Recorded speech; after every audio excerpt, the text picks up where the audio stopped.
Now define the function F.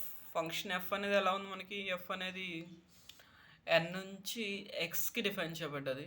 Natural numbers ఎన్ నుంచి X అంటే మనం ముందు చూస్తున్న సెట్ ఎక్స్కి డిఫైన్ చేయబడ్డది. నార్మల్గా మనకి ఎక్స్లో ఏముంటాయి?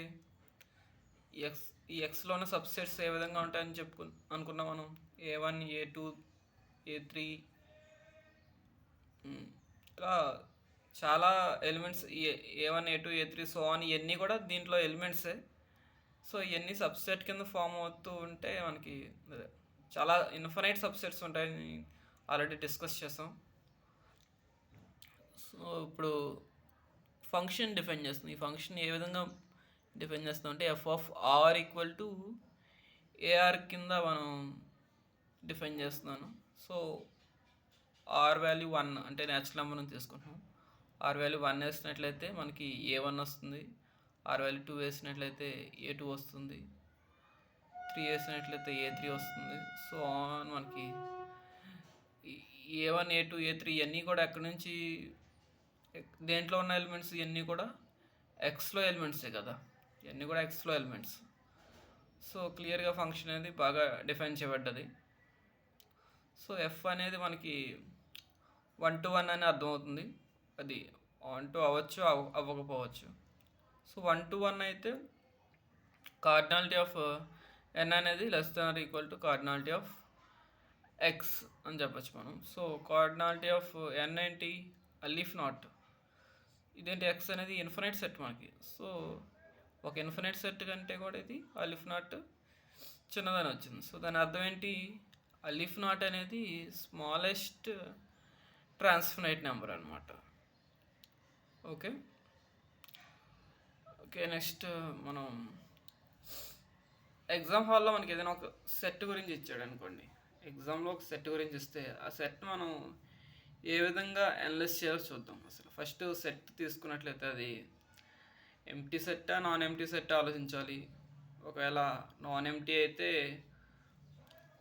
అది ఫైనైటా లేకపోతే ఫైనైట్ కాదా, నాట్ ఫైనైట్ నెంబరా అని చూసుకోవాలి. ఫైనైట్ అయితే అక్కడితో ఆగిపోతాం. ఫైనైట్ కానట్లయితే అది ఫైనైట్ కాదు, ఓకే, అది సిమిలర్ టు ఎన్నో నాట్ సిమిలర్ టు ఎన్నో చూసుకోవాలి. సిమిలర్ టు ఎన్ అయితే మనకి దాని కార్డినాలిటీ అలీఫ్ నాట్ అవుతుంది. ఒకవేళ నాట్ సిమిలర్ టు ఎన్కి సిమిలర్ కాదు, ఎన్కి సిమిలర్ కానప్పుడు ఏంటది? Similar to power set of N అయినా అవ్వాలి, లేదా దానికి సిమిలర్ కాకపోవచ్చు. ఒక పవర్ సెట్ ఆఫ్ ఎన్కి సిమిలర్ అయితే దాని యొక్క కార్డినాలిటీ సి అవుతుంది, కానట్లయితే ఇంకా ఎక్కువ అవ్వచ్చు. సో ఈ విధంగా అనలైజ్ చేయాలన్నమాట. Next, among countable sets N is the smallest one. Countable సెట్స్లో మనకి ఎన్ చిన్నదన్నమాట. అదేవిధంగా అన్కౌంటబుల్ సెట్స్లో పవర్ సెట్ ఆఫ్ ఎన్ అనేది స్మాలెస్ట్ వన్. దీని యొక్క కార్డినాలిటీ అలీఫ్ నాట్, దీని యొక్క కార్డినాలిటీ సి. సో ఈ రెండింటి మధ్యలో ఇంకేమీ ట్రాన్స్ఫినైట్ నెంబర్స్ లేవు. ఓకేనా?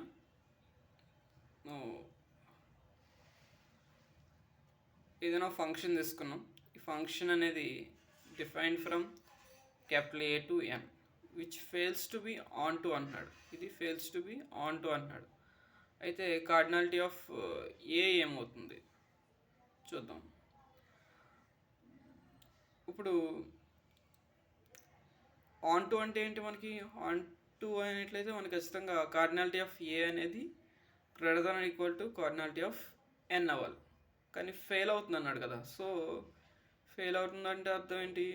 కార్డినాలిటీ ఆఫ్ ఏ అనేది less than or equal to cardinality of N కింద ఉంటుంది. ఓకేనా? ఫెయిల్ అవుతుంది అన్నమాట. సో అంటే కార్డినాలిటీ ఆఫ్ ఏ అనేది less than or equal to N యొక్క cardinality aleph naught. So less than equal to aleph naught. ఇంకా కరెక్ట్గా చెప్పాలంటే ఈక్వల్ అయితే అది ఆన్ టు అయిపోతుంది, ఈక్వల్ కావట్లేదు కదా. So modulus of A cardinality of A అనేది లెస్ దాన్ అలీఫ్ నాట్ అనమాట. సో ఏ అలిఫ్ నాట్ అనేది మనకి స్మాలెస్ట్ ట్రాన్స్ఫర్మేట్ నెంబర్ కదా. అలిఫ్ నాట్ అనేది స్మాలెస్ట్ ట్రాన్స్ఫర్మేట్ నెంబర్, దీనికంటే చిన్న ట్రాన్స్ఫర్మేట్ నెంబర్ అయితే లేదు. అదేవిధంగా కార్డినాలిటీ ఆఫ్ ఏ అనేది కెనాట్ బి ట్రాన్స్ఫర్నైట్.